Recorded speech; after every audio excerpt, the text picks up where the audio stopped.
आता पुण्यामधून एक महत्त्वाची बातमी आपण पाहतोय। निलेश घायवाळ गँग मधील 5 जणांकडून कोथरूड परिसरामध्ये गोळीबार करण्यात आलाय। गोळीबारामध्ये एक जण गंभीर जखमी असून आरोपींकडून 5 राऊंड फायर करण्यात आलेत। गोळीबार करणारे 5ही जणांना अटक करण्यात आलेली आहे। मुसा शेख, रोहित आखाड, गणेश राऊत, मयूर कुंभारे अशा आरोपींची नावे आहेत। दरम्यान गोळीबार करणाऱ्यानं गोळीबार केल्यानंतर आणखीन एकावरती कोयत्यानं वार केले। पुण्यामधली बातमी। निलेश घायवाळ गँग मधील 5 जणांकडून कोथरूड परिसरामध्ये गोळीबार करण्यात आलेला आहे। गोळीबारात एक जण गंभीर जखमी असून आरोपींकडून 5 राऊंड फायर करण्यात आलेत। गोळीबार करणारे 5ही जणांना अटक करण्यात आलेली आहे। मुसा शेख, रोहित आखाड, गणेश राऊत, मयूर कुंभारे अशी आरोपींची नावे आहेत।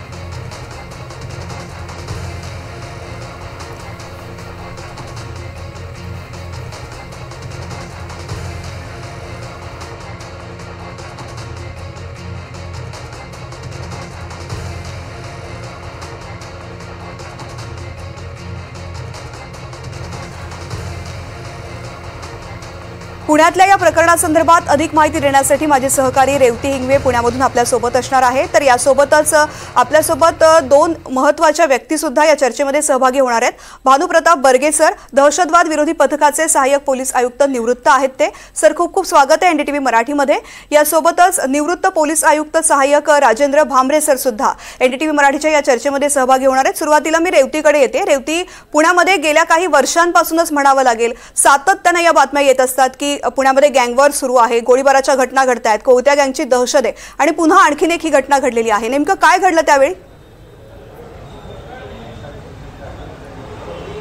नक्कीच तृप्ती, खरं तर आपण बघतोय की गेल्या काही दिवसांपासून पुण्यात टोळी युद्ध पुन्हा सुरू झालेलं आहे। सगळ्यात पहिले आंदेकर टोळी जी आहे ती सक्रिय झालेली आपल्याला पुन्हा एकदा पाहायला मिळाली। कारण ठीक 1 वर्ष अगोदर वनराज आंदेकर याची हत्या करण्यात आलेली होती आणि त्याचा बदला घेण्यासाठी खरं तर सगळ्यात पहिले सोमनाथ गायकवाड याचे घरचे रडारवरती होते, पण कुठे ना कुठेतरी तो डाव फसला।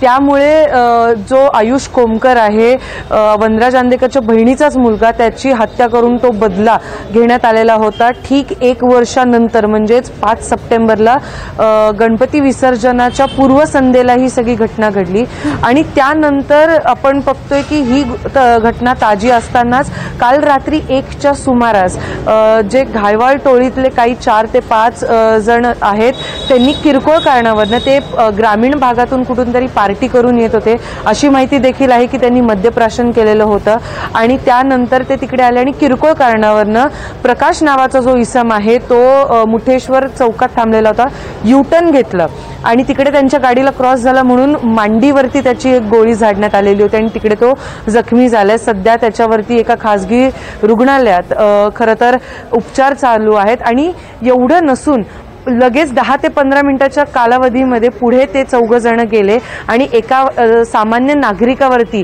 फक्त मी इकडचा भाई आहे हे दाखवण्यासाठी, वर्चस्व गाजवण्यासाठी आणि दहशत पसरवण्यासाठी कोयत्यांनी वार केलेला होता आणि त्याच्यामागे काही कारण नव्हतं। तर हे सगळं जे घडलं ते कोथरूड पोलीस स्टेशनच्या अगदी हाकेच्या अंतरावरती घडलं। सगळ्यात पहिली घटना जी होती ती घडली पोलीस स्टेशनपासून अगदी 100 मीटरच्या अंतरावरती आणि दुसरी ती 500 मीटर। निश्चित तर आता नेमकी सगळी घटना घडलेली होती। रेवती, धन्यवाद संपूर्ण माहिती करता। आता थेट मी जाते भानुप्रताप बर्गे सरांकडे। सर, आपण पाहिलं की माझ्या सहकाऱ्यांनी सुद्धा सांगितलेले पुण्यामध्ये कशा प्रकारे घटना घडलेली आहे, मात्र पुण्यासाठी टोळी युद्ध नवं राहिलेलं नाहीये। ज्या पुण्याची ओळख सांस्कृतिक औद्योगिक क्षेत्र म्हणून मोठ्या प्रमाणामध्ये झालेली होती संपूर्ण देशामध्ये नाही जगामध्ये आयटी पार्कमुळे सुद्धा, त्याच शहराची ओळख आता टोळी युद्धामुळे जगाला व्हायला लागलेली आहे। खरं तर मी आपल्याला या ठिकाणी विनम्रपणे सांगू इच्छितो की जसं शहर वाढत असतं तसे गुन्हेगारीचा आलेख सुद्धा वाढत असतो। का तर त्या ठिकाणी येणारी लोक जे असतात ते वेगवेगळ्या प्रांतातून येतात, वेगवेगळ्या देशातून येतात, वेगवेगळ्या मनोवृत्तीचे असतात, वेगवेगळे त्यांचं जी पार्श्वभूमी असते ती वेगवेगळी असते। आता या ठिकाणी जर आपण गँगवॉर बघितलं पुण्याचं, तर हे पुण्याचं गँगवॉर पुण्यासाठी काही नवीन नाही। 1960-70च्या दशकापासून आपण जर बघितलं तर आंदेकर टोळी ही 70च्या दशकापासून कार्यरत आहे। त्याचे जर आपण पाठ पाडले तर 1984 मध्ये ज्यावेळेस बाळू आंदेकरचा मर्डर झाला आणि त्या नंतरच्या इमिजिएटली काळामध्ये बदला घेण्यासाठी म्हणून आता जो आरोपी अरेस्ट करण्यात आलेला बंधू आंदेकर याच्याद्वारे 4 मर्डर लागोपाठ माळवदकर कुटुंबातील करण्यात आले। त्याच्या वडिलांना मारण्यात आलं, चुलत्याला मारण्यात आलं, भावाला मारण्यात आलं आणि एका सहकार्याला मारण्यात आलं। आता नंतरचा काळ जर आपण बघितला तर की ही माळवदकर आणि आंदेकर टोळी कार्यरत होती त्यावेळेस, आणि आंदेकर टोळीचा जवळजवळ प्रमोद माळवदकरचा एन्काउंटर पोलिसांनी केल्यानंतरच्या काळामध्ये थोडी शांतता होती. परंतु नंतरचा काळ जर बघितला तर आपण मुंबईतले गुंड जे टॉपचे अरुंगोळी असतील, त्यावेळेस छोटा राजांचे काही सहकारी या ठिकाणी येरवडा जेलमध्ये बंद होते, आणि मग त्या काळामध्ये 90च्या काळामध्ये प्रदीप सोनवणे सारखे गुंड पुण्यातील ते अरुंगोळी टोळीशी संलग्न झाले, काही गुंड अश्विन नाईक टोळीशी, अमर नाईक टोळीशी संलग्न झाले, त्यातून मुंबईचा गँगवार पुण्यामध्ये आला. त्यानंतरच्या काळामध्ये गणेश मारणे, गजानन मारणे आणि गैवाळ हे दोघं एकाच टोळीमध्ये कार्य करत असतानाच एक दुसऱ्यांचं त्यांचं वाजलं किंवा आपण त्या ठिकाणी बिनसलं म्हणू शकतो. आणि ह्या बिनसल्यानंतर दोघांच्या प्रतिस्पर्धीद्वारे लागोपाठ कित्येक त्या ठिकाणी मर्डर झालेले आहेत. मी त्याच्या डिटेलमध्ये जात नाही, परंतु त्या काळापासून गैवाळ टोळी आणि गजानन मारणे टोळी कार्यरत आहे. त्यानंतर आजच्या काळामध्ये जर संदीप मोहोळचा हा मर्डर जो झाला 2006 मध्ये, त्यानंतरच्या काळामध्ये मोहोळ गँग म्हणजे आत्ताचं 2006 पासून ते शरद मोहोळचा मर्डर होण्यापर्यंत म्हणजे 2023-24च्या काळापर्यंत जर आपण बघितलं तर एक गँगवार पुण्यामध्ये कंटिन्यू चालू असतं. आणि काय होतं की नेमका याच्यामध्ये बदला प्रकार जो असतो, हा बदला प्रकार लवकरात जेवढा आपण घेऊ, म्हणजे एका प्रतिस्पर्धी टोळीला वाटत असतं की मी जेवढ्या लवकर ह्या प्रतिस्पर्धी टोळीवरती अटॅक करेल तेवढ्या लवकर माझी दहशत वाढत जाईल. अशा ह्याच्यातूनच आता तर आंदेकरच्या घरामधला आपण हे गँगवार बघितलेला आहे. परंतु खरं आंदेकर आणि कोमकर हे गँगवार नाहीये. कारण आता जे गँगवार होणार आहे ते आंदेकर टोळी आणि गायकवाड, सोमनाथ गायकवाड टोळी अशा नवीन टोळी उदयाला आलेली आहे. फक्त नावं बदलत असतात, ह्या टोळ्या कंटिन्यू कार्यरत राहत असतात, आणि पोलिसांनी त्याच्यावरती त्या वेळेस खरं तर कंट्रोल करणं आवश्यक आहे आणि त्याद्वारे आपण नियंत्रण करू शकतो. निश्चित. राजेंद्र भांबरे सर, बर्गे सरांनी सांगितलेले कशा प्रकारे ह्या टोळी युद्धाचा इतिहास पुण्यासाठी सुरू झाला आणि आज तागायत अशा प्रकारे टोळी युद्ध पुण्यामध्ये आपल्याला पाहायला मिळते. पण प्रश्न हा आहे, सहाय्यक पोलीस आयुक्त म्हणून तुम्ही सुद्धा इथे काम केलेलं आहे, या टोळ्यांचे जी दहशत निर्माण करण्याचा जो पॅटर्न आहे तो सर्वसामान्यांबरोबरच या ठिकाणी येणाऱ्या औद्योगिक ज्या हे आहेत IT पार्क्स किंवा औद्योगिक क्षेत्रासाठी सुद्धा हानिकारक आहे आणि संपूर्णपणे या शहरासाठीच हानिकारक ठरतोय. तर याला आळा घालणं हे किती आव्हानात्मक पोलिसांसाठी आहे? बर्गे साहेबांनी जे सांगितलं त्याच्याशी मी पूर्णतः सहमत आहे की हे मुळामध्ये जे टोळ्यांमध्ये मर्डर होतात ते दोन प्रकारे असतात. एक सर्व्हायव्हल मर्डर म्हणतो आणि दुसरं सोडाचं मर्डर. म्हणजे मी जर बाहेर समोरच्याला नाही मारलं तर मी जगणार नाही म्हणून एक सर्व्हायसाठी मर्डर केला जातो, आणि एक दुसरा असतो तो आता आंदेकरांच्या याच्यात बघितला आपण की त्यांनी सोडाचं राजकारण किंवा सोडाचं एक प्रकरण तिथे आहे आणि ते सोडामुळे मर्डर केले जातात. या टोळ्यांना आळा घालणं काही फारसं कठीण नाहीये. बर्गे साहेबांनी सांगितलं तसं खूप दिवसापासून या टोळ्या पुण्यामध्ये आहेत, परंतु जसं डोके जास्त वर काढायला लागले तसं त्यांच्यावर कारवाया करणं फार आवश्यक असते. कारवाया माझं असं म्हणणं आहे की पेटी ऑफेन्सेस मध्ये कारवाया झाल्या पाहिजे. टोळ्यांकडे लक्ष दिलं गेलं पाहिजे. जे छोटे छोटे ऑफेन्सेस करतात, जे राजरोसपणे मिरवतात, यांचं कधीतरी कुठेतरी काहीतरी यांच्यावर कारवाया त्या क्षणी केल्या पाहिजे. गणपतीच्या मिरवणुका असतील, गणपतीच्या मिरवणुकांमध्ये शक्ती प्रदर्शन असेल, पोलिसांसमोर जर शक्ती प्रदर्शन होत असेल तर ते फारच चुकीचं होतं. दुसरी गोष्ट अशी की मोठमोठे आता आम्ही बघतोय की आम्ही आता क्राईम ब्रँचला मी ACP होतो, बर्गे साहेब होते, कुठे काही गुंडांचे फ्लेक्स लागले तर आम्ही सगळे त्या लोकांना बोलवून घ्यायचो, फ्लेक्सवरच्या लोकांना, गुंडांना बोलवून घ्यायचो, त्यांच्यावर आमच्या पद्धतीने जी काही आम्हाला कारवाई करता येईल आणि त्यांचा कार्यक्रम योग्य पद्धतीने होत असेल तर त्यांचा वेळोवेळी कार्यक्रम झाला पाहिजे. रक्तदान शिबिरं भरवतात गुंडांच्या नावाने, हे सगळं बंद झालं पाहिजे.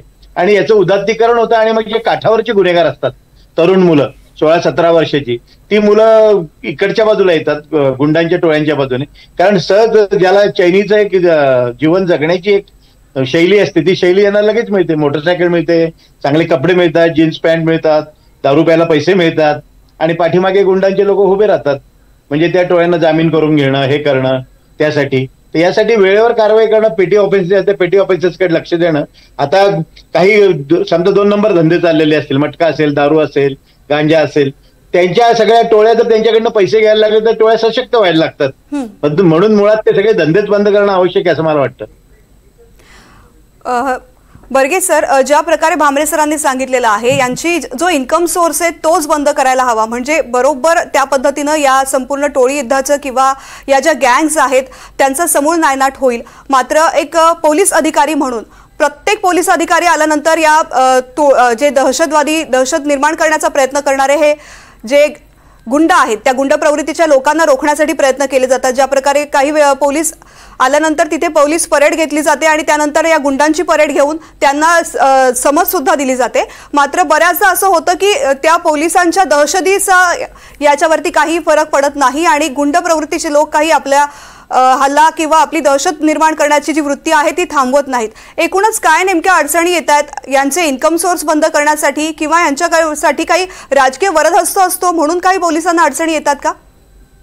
खरं तर आपण हा चांगला मुद्दा या ठिकाणी घेतलेला आहे की जसं आता आपण सांगितलं की राजकीय वरद असतं 1990च्या दशकामध्ये आपल्याला कदाचित माहिती असेल किंवा आपल्या व्ह्युअर्सना सुद्धा या ठिकाणी माहिती असेल की मुंबईमध्ये मोठ्या प्रमाणामध्ये गँगवॉर म्हणजे ते तर आपण म्हणतो की इंटरनॅशनल टाईपचं गँगवॉर त्या ठिकाणी चाललेलं होतं, माफियाज त्या ठिकाणी होते।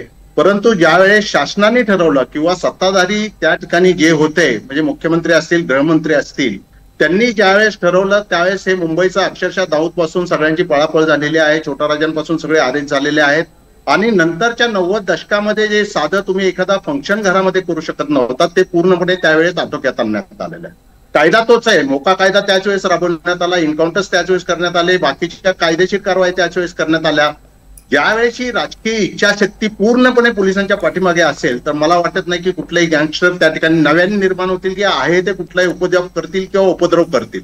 या ठिकाणी स्ट्रीट पोलिसिंग हे खूप महत्वाचं असतं। जसं भांबरे साहेबांनी आता सांगितलं की त्यांची आर्थिक फक्त पाठबळ मोडून चालत नाही आपल्याला, कारण हे आर्थिक पाठबळ जे असतं ते त्यांनी ऑलरेडी आता इन्व्हेस्ट करून झालेले आहे। ते धमक्या द्यायचे, खंड्या घ्यायचे, धंदेवाल्यांकडनं पैसे घ्यायचे, प्रोटेक्शन मनी घ्यायचे, आता त्यांनी स्वतः इन्व्हेस्ट आणि रिइन्व्हेस्ट आणि प्रोफेशनल म्हणजे ऑर्गनायझेशन टाईप प्रमाणे त्यांचं हे सगळं कामकाज चाललेलं असतं। म्हणजे तुम्ही जसं HR ठेवता, तुम्ही जसं CA ठेवता, त्यानंतर तुम्ही जशी वकिलांचा सेल असतो, लिगल सेल असतो, अशा पद्धतीने यांचं काम चाललेलं आहे। परंतु मला येणाऱ्या काळामध्ये जे आता इलेक्शनचा काळ आहे, PMCचा इलेक्शन्स होणार आहेत, इतर शहरांमध्ये सुद्धा हे इलेक्शन्स होणार आहेत, या इलेक्शनच्या पार्श्वभूमीवरती सर्व राजकीय पक्षांनी एकत्र येऊन अशा टोळ्यांच्या विरोधामध्ये कारवाईसाठी पोलिसांना एकतर पाठबळ देणं आवश्यक आहे।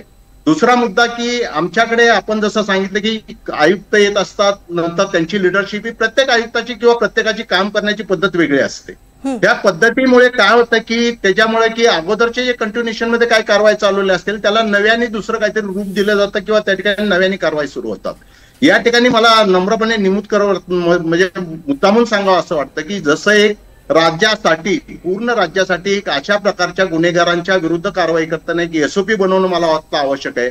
का तर पुण्यामध्ये माळवतकर असेल किंवा अंधेकर असतील किंवा अजून कुणी हे गुन्हेगार असतील, तसंच आपण बघितलं की बीडमध्ये वाल्मिकी कराड होते, प्रत्येक शहरामध्ये नागपूरमध्ये वेगळे आहेत, सोलापूरमध्ये वेगळे आहेत की अशा ह्याच्यासाठी मग ते आयुक्त कुणी आले तर त्या SOP प्रमाणेच कामकाज त्या ठिकाणी जर चाललं आणि स्ट्रीटवरती जो पोलीस काम करतो ह्या स्ट्रीटवाल्या पोलिसांना जर आपण त्या ठिकाणी सपोर्ट केला तर मला वाटतं नक्की आपण या ठिकाणी कुठेतरी कंट्रोल करू शकतो। या सर्व निश्चित अतिशय महत्त्वाचे मुद्दे तुम्ही सांगितलेले आहेत सर आणि या दृष्टीने खरंच कारवाई होणं, प्रयत्न होणं अत्यंत आवश्यक आहे। त्यामुळेच पुण्यातलीच काय इतर शहरांमधली दहशत थांबण्यासाठी मदत होईल। भानुप्रताप बर्गे सर, आपण चर्चेमध्ये सहभागी झालात, खूप खूप धन्यवाद। राजेंद्र भाबरे सर, आपले सुद्धा आभार। यानंतर पुढची बातमी आपण